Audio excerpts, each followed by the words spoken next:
प्रिय विद्यार्थियों, online class में आपका पुनः स्वागत है। इस वीडियो में हम चर्चा करेंगे अलाउद्दीन खिलजी के प्रशासनिक सुधार। हालांकि ये छोटा टॉपिक है, मैं इस प्रशासन का अलग से अध्ययन करेंगे हम अलाउद्दीन खिलजी का। लेकिन वो अध्यादेश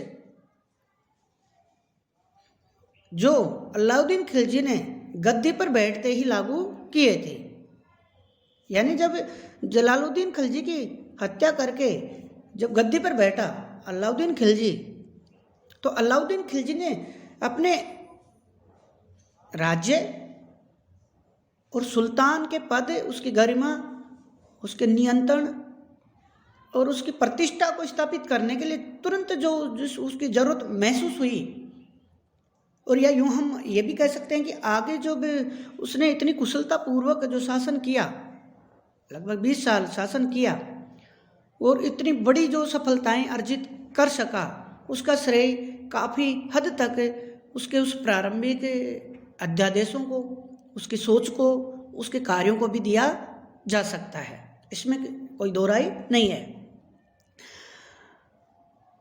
यूँ तो जो सल्तनतकालीन शासक थे उनमें सैनिक विजय देख लीजिए, यानी साम्राज्यवादी नीति, राजस्व सुधार देख लीजिए, सैन्य सुधार देख लीजिए। उनमें जो अग्रणी और सफल सुल्तान के रूप में हम जिसको सबसे श्रेष्ठ या प्रमुख स्थान दे सकते हैं, वह है अलाउद्दीन खिलजी, जिसने अपनी प्रशासनिक कुशलता, सफल प्रशासक और योग्य शासक होने का प्रमाण दिया। अलाउद्दीन खिलजी ने जिस शासन व्यवस्था, इसका हम अलग से अध्ययन करेंगे विस्तार से, प्रशासनिक व्यवस्था का, वो एक केंद्रीयकरण शासन में विश्वास करता था।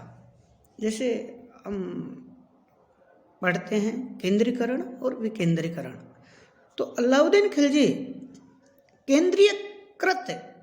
केंद्रीकरण की नीति में विश्वास करता था और अपने जो प्रांतीय अधिकारियों को अपने कठोर नियंत्रण में रखा।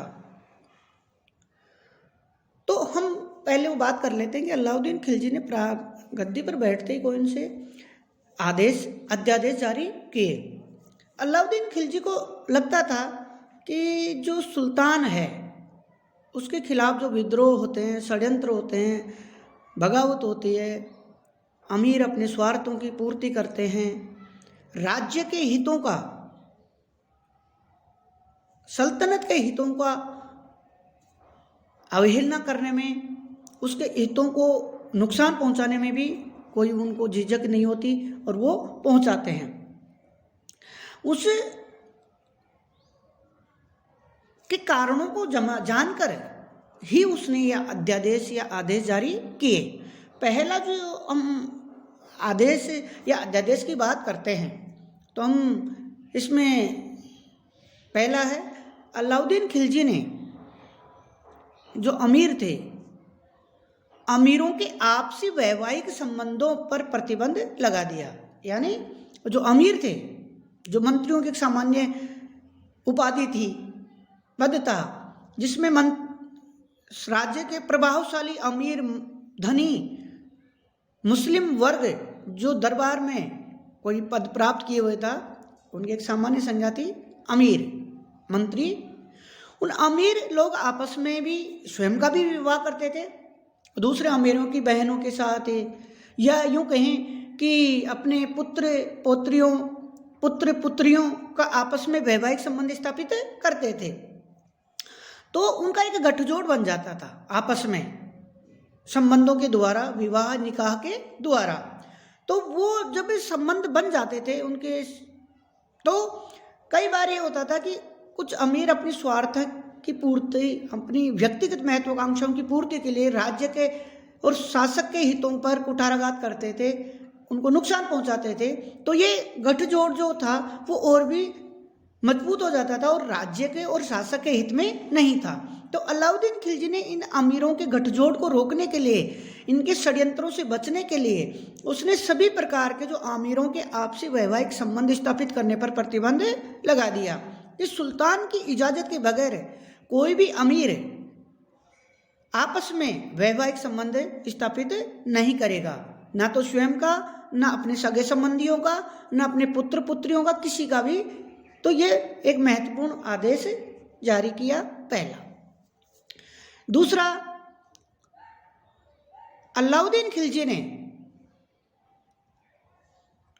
जो अमीरों की आपसी जो दावतें थी, जो महफिलें कह सकते हैं, जैसे आज की साधारण भाषा में हम उसको पार्टी कहते हैं, तो अलाउद्दीन खिलजी ने एक महत्वपूर्ण कारण समझा और जाना कि ये जो दावतें आयोजित की जाती हैं, जिनमें शराब परोसी जाती है, पी जाती है,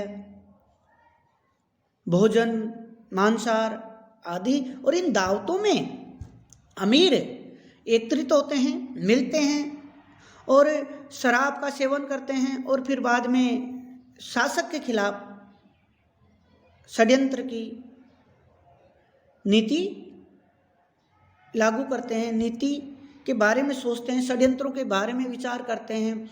तो अलाउद्दीन खिलजी ने इन अमीरों के आपस में जो दावतें थी, महफिलें थी, जो आयोजित की जाती थी, शराबें पी जाती थी, बाद में राज्य के खिलाफ, शासक के खिलाफ षड्यंत्रों में लिप्त होने की बातें करते थे और राज्य के हितों को कुठाराघात पहुंचाने की कोशिश करते थे।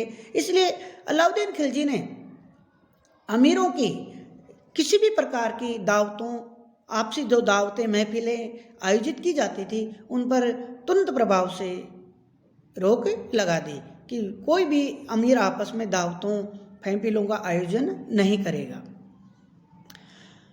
तीसरा जो महत्वपूर्ण आदेश था अलाउद्दीन खिलजी का, वो था अमीरों की संपत्ति को जब्त करना या अमीरों के पास से अतिरिक्त धन को जब्त करना। देखिए विद्यार्थियों, एक बड़ी बात है कि खाली दिमाग शैतान का घर है। तो जब व्यक्ति के पास धन की कोई कमी नहीं है, उसके पास घर चलाने के लिए, अपने परिवार चलाने के लिए, अपनी ज़रूरतों को पूरा करने के लिए जब पर्याप्त मात्रा में धन है, संसाधन है,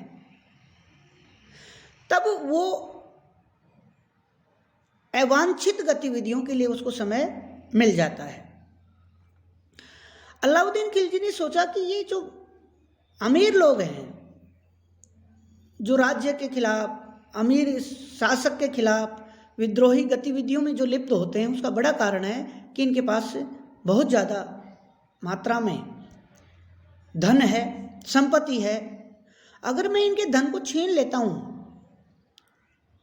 तो इनको अपना परिवार चलाने के लिए, अपनी ज़रूरतों को पूरा, अपनी आवश्यकताओं को पूरा करने के लिए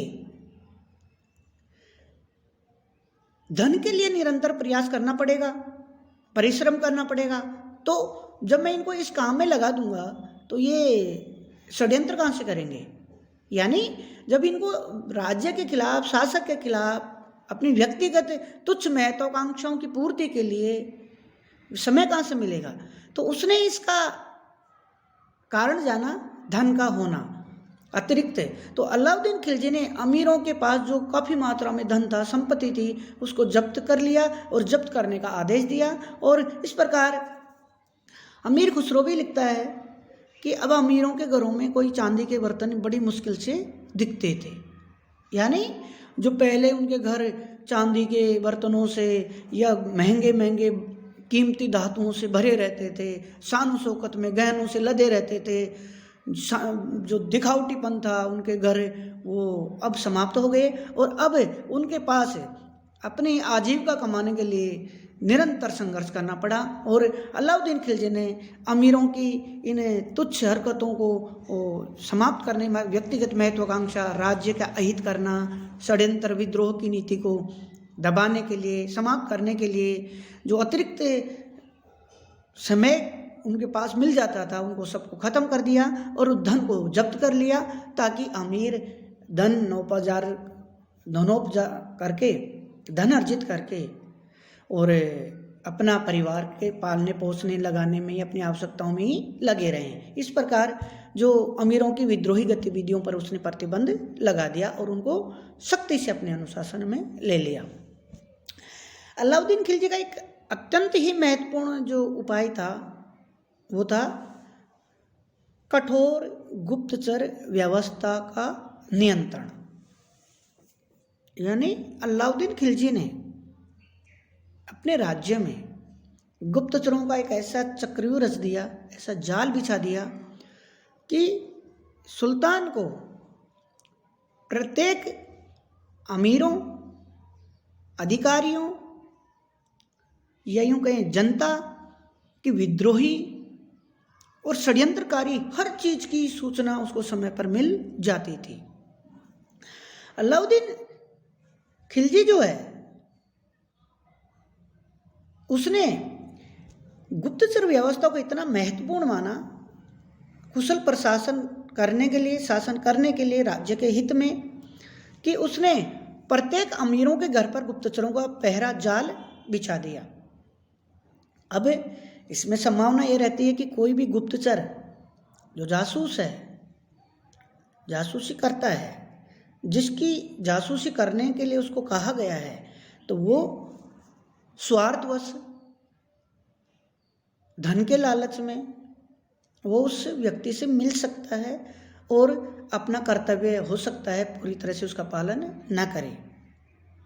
इसलिए अलाउद्दीन खिलजी को इस चीज़ का पता था कि ऐसी संभावना भी हो सकती है कि जासूस गुप्तचर अपने कर्तव्यों का पालन न करे।